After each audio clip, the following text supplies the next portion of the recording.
Assalamualaikum warahmatullahi wabarakatuh. Apa khabar murid-murid?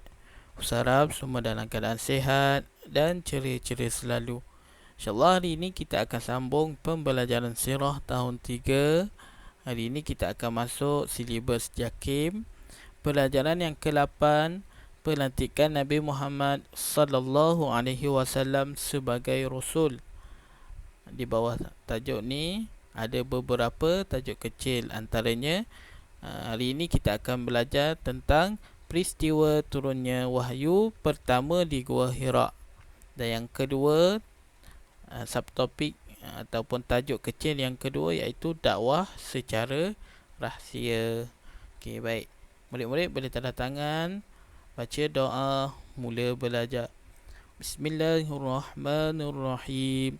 اللهم افتح علينا حكمتك وانشر علينا من خزائن رحمتك يا أرحم الراحمين رب اشرح لي صدري ويسر لي أمري واحلل عقدة من لساني يفقه قولي ربي زدني علما وارزقني فهما واجعلني من الصالحين إنه من سليمان وإنه بسم الله الرحمن الرحيم إني رأيت 11 كوكبا والشمس والقمر رأيتهم لي ساجدين.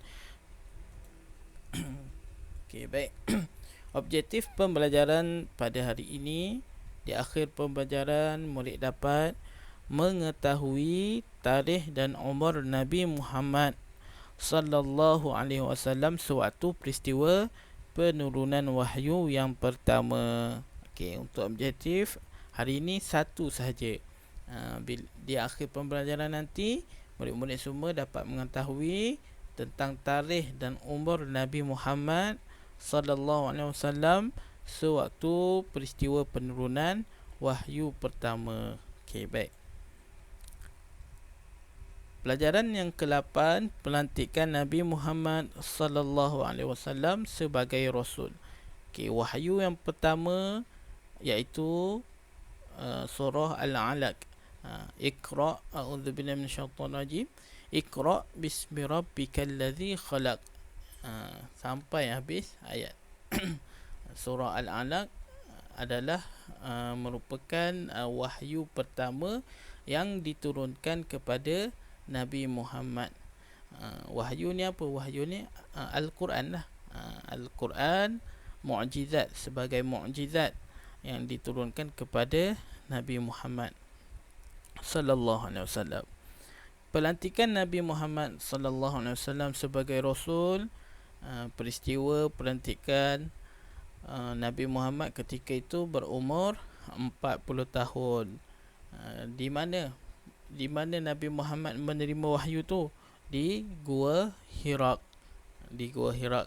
Siapa yang datang memberi wahyu? Malaikat Jibril. Lepas tu keadaan Nabi Muhammad menggigil. Lalu Siti Khadijah menyelimutkan dia, menyelimutkan baginda. Okey. Kemudian itu peristiwa pelantikan. Kemudian yang kedua berkaitan dengan dakwah. Dakwah ni terbagi pada dua. Dakwah secara rahsia dan dakwah secara terbuka. Dakwah secara rahsia dibuat di rumah Darul Arqam. Rumah Al-Arqam. Siapa sasaran dakwah ni? Kepada ahli keluarga dan sahabat yang rapat dengan Rasulullah. Dakwah secara rahsia ni dibuat di rumah Al-Arqam, Darul Arqam. Sasaran dia kepada ahli keluarga dan sahabat rapat dengan baginda sallallahu alaihi wasallam. Yang kedua, dakwah secara terbuka. Dakwah secara terbuka ni dibuat di mana? Di Bukit Safa. Bukit Safa. Ditentang oleh Abu Lahab. Abu Lahab menentang dakwah secara terbuka ni. Okey. Lepas tu yang ketiga berkaitan dengan tentangan kafir Quraisy. Orang Islam di sana diseksa, Bilal diseksa. Okey. Baik, ini secara ringkaslah, nota secara ringkas berkenaan dengan tajuk pelajaran yang ke-8 ini. Perhatikan Nabi Muhammad sebagai Rasul. Okey, baik. Jom kita pergi secara lebih lanjut berkenaan dengan peristiwa penurunan wahyu pertama di Gua Hira. Jom kita baca sama-sama. Sewaktu Nabi Muhammad sallallahu alaihi wasallam berumur 40 tahun. Okey, baik, murid-murid boleh kena ingat waktu penurunan wahyu pertama, waktu tu umur Nabi Muhammad berapa tahun? 40 tahun. Okey. Nabi Muhammad berumur 40 tahun.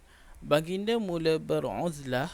Uzlah ni maksudnya mengasingkan diri di Gua Hira yang terletak di Jabal Nur. Gua Hira ni terletak di atas Bukit Nur. Bukit Nur ni dekat mana? Dekat Mekah. Dekat atas Bukit Nur ni adanya Gua Hira. Okey. Baginda beruzlah, baginda mengasingkan diri daripada kaum Quraisy Mekah yang mengamalkan ajaran nenek moyang mereka, iaitu menyembah berhala. Kenapa Nabi Muhammad sallallahu alaihi wasallam beruzlah? Beruzlah sebab Nabi Muhammad mengasingkan diri daripada kaum Quraisy Mekah yang mengamalkan ajaran nenek moyang mereka, iaitu menyembah berhala. Okay. Rasulullah sallallahu alaihi wasallam berulang-alik dari rumah ke Gua Hira. Selama tempoh baginda mengasingkan diri daripada penduduk Mekah, baginda sentiasa berfikir tentang keagungan Allah. Dia berulang-alik dari rumah ke Gua Hira. Selama tempoh dia ulang-alik dari rumah ke Gua Hira tu, baginda Rasulullah SAW sentiasa berfikir tentang keagungan Allah. Pada waktu malam 17 Ramadan, okey, yang ini pun murid-murid kena ingat, ini adalah tarikh penting. 17 Ramadan 13 tahun sebelum hijrah, sebelum Nabi berhijrah ke Madinah. 13 tahun sebelum Nabi berhijrah, berpindah ke Mekah. Bersamaan 610 Masihi, turunlah wahyu pertama ke atas Rasulullah. Malam bila? Malam 17 Ramadan 13 tahun sebelum hijrah. Ini wahyu pertama turun kepada Rasulullah sallallahu alaihi wasallam. Okey. Baginda didatangi malaikat Jibril yang menyeru kepada Muhammad, Iqra. Iqra maksudnya bacalah. Iqra, bacalah. Tetapi Nabi Muhammad menjawab, aku tidak tahu membaca. Lalu malaikat Jibril memeluk baginda dengan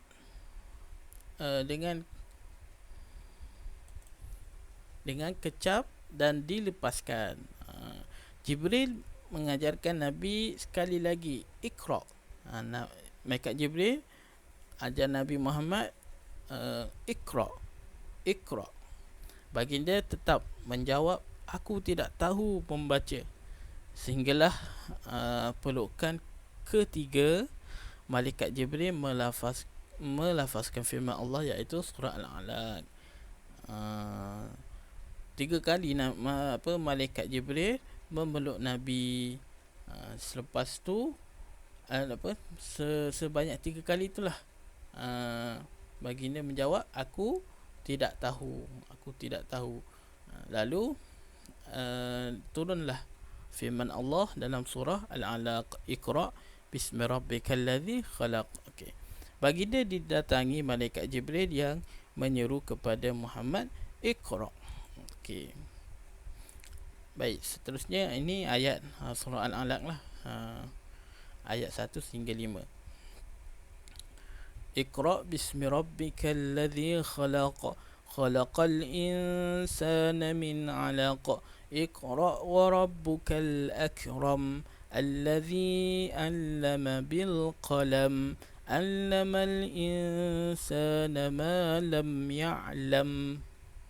Bacalah wahai Muhammad dengan nama Tuhanmu yang menciptakan sekalian makhluk.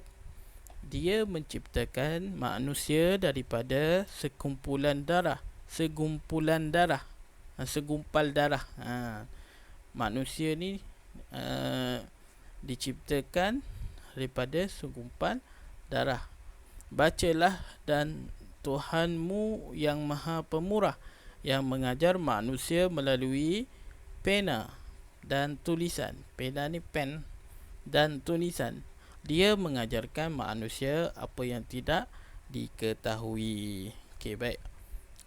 Nabi Muhammad sallallahu alaihi wasallam terus pulang ke rumah dalam keadaan ketakutan dan segera meminta Sayyidatina Khadijah menyelimutkan dirinya. Okey, selepas malaikat Jibril mendatangi Nabi Muhammad di Gua Hira tadi, lalu Nabi Muhammad pun pulang ke rumah dalam keadaan ketakutan dan segera meminta Siti Khadijah, Sayyidatina Khadijah untuk menyelimutkan dirinya. Setelah hilang perasaan takut, Nabi Muhammad sallallahu alaihi wasallam menceritakan segala perkara yang berlaku kepada isterinya. Selepas baginda berasa tenang sikit, lalu baginda pun menceritakan tentang apa yang berlaku kepada diri baginda kepada isterinya, kepada Siti Khadijah. Lalu Khadijah membawa baginda berjumpa sepupunya, iaitu bernama Waraqah bin Naufal.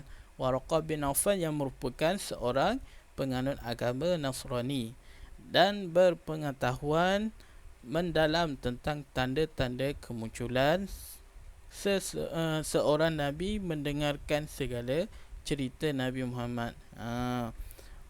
Sepupu Siti Khadijah ni bernama Waraqah bin Naufal.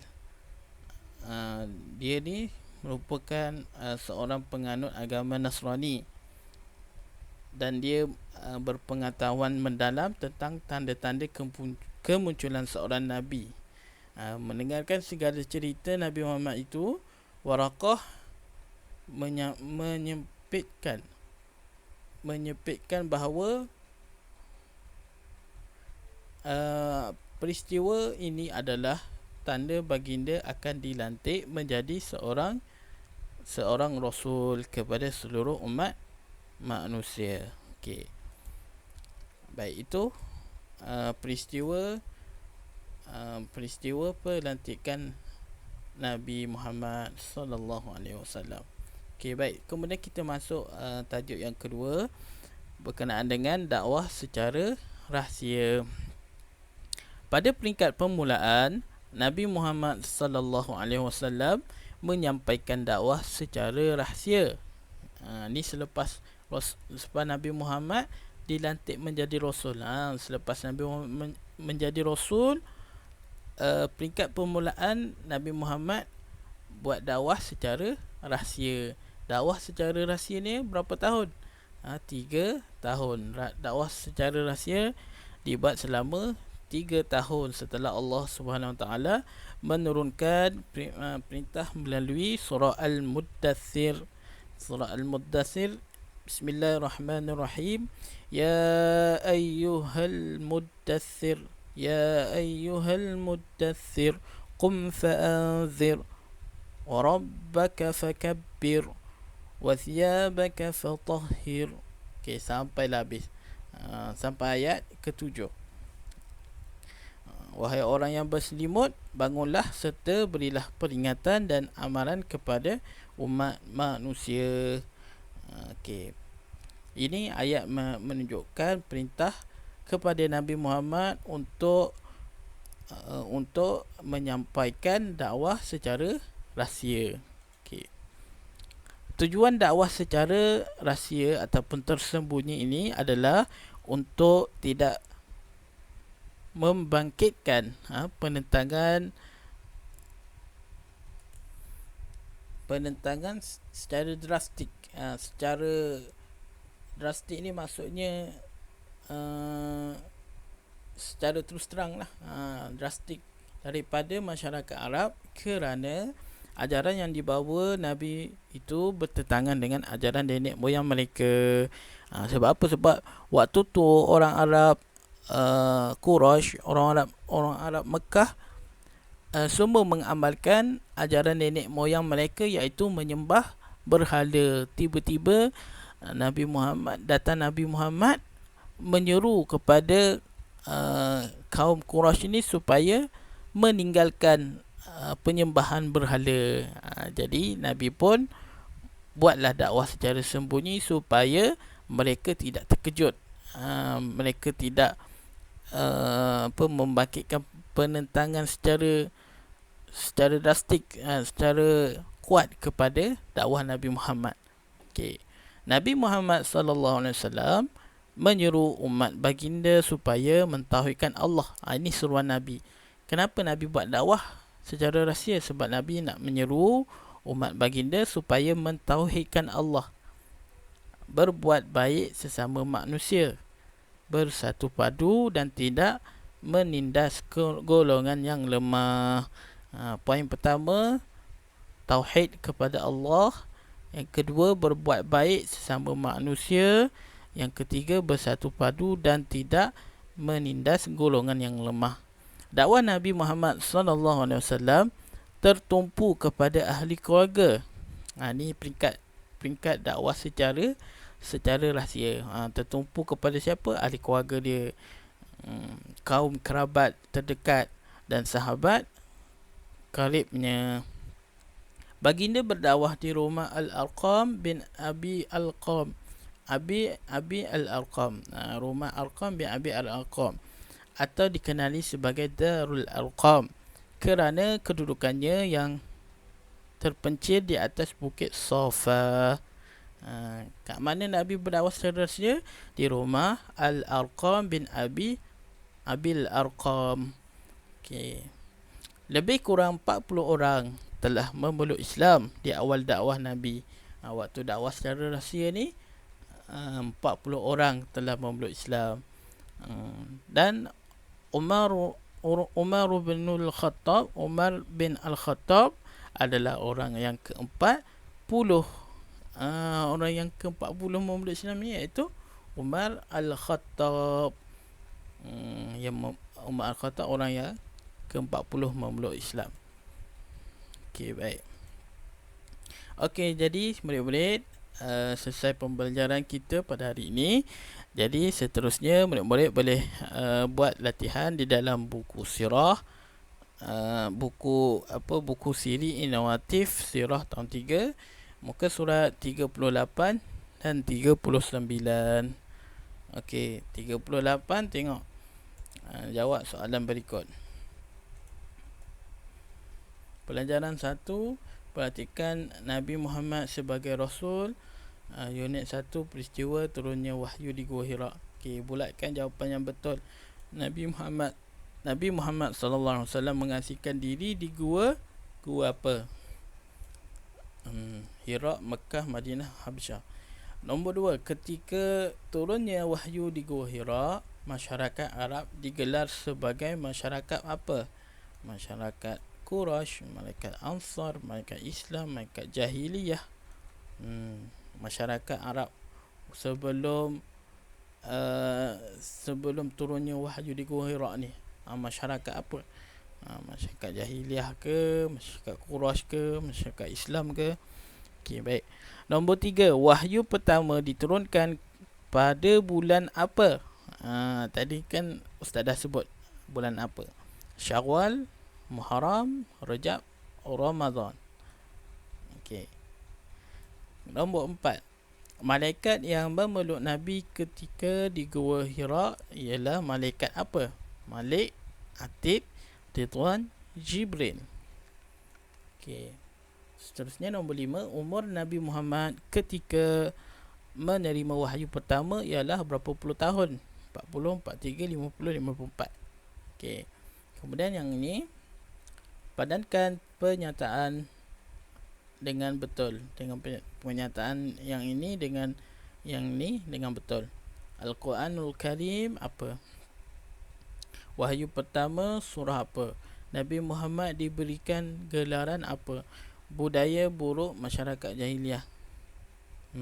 Nabi Muhammad di Gua Hira untuk apa? Al-Alaq, nama diberi beribadah. Al-Amin, menyembah berhala. Okey, baik. Seterusnya tengok muka surat 39, dakwah secara sulit ataupun secara rahsia. Bulatkan jawapan yang betul. Nabi Muhammad sallallahu alaihi wasallam berdakwah secara rahsia. Okey, sebelum tu ni ada sambungan dia ni. Okey, kan ni 2, okey ni 3. 3 tandakan tik pada pernyataan yang betul. Dan pangkah pada pernyataan yang salah. Nabi Muhammad sallallahu alaihi wasallam menerima wahyu pada bulan Rajab. Betul atau salah? Nombor 2, ayat 1 hingga 5 yang diturunkan di Gua Hira adalah dari surah Al-Alaq. Betul atau salah? Nombor 3, Nabi Muhammad sallallahu alaihi wasallam diberi gelaran Al-Amin. Betul atau salah? Nombor 4, umur Nabi Muhammad sallallahu alaihi wasallam ketika menjadi rasul ialah 39 tahun. Betul atau salah? Yang kelima, Nabi Muhammad sallallahu alaihi wasallam mengasingkan diri di Gua Hira untuk beribadah. Betul atau salah? Kemudian yang soalan nombor 4 ni, soalan subjektif. Bilakah Nabi Muhammad sallallahu alaihi wasallam menerima wahyu pertama? Nombor 2, siapakah yang datang menemui Nabi Muhammad di Gua Hira? Nombor 3, apakah nasihat Waraqah bin Nawfal kepada Nabi Muhammad? Okey, yang ini seterusnya soalan soalan berkaitan dengan dakwah secara sulit. Bulatkan jawapan yang betul. Nabi Muhammad sallallahu alaihi wasallam berdakwah secara rahsia selama berapa tahun?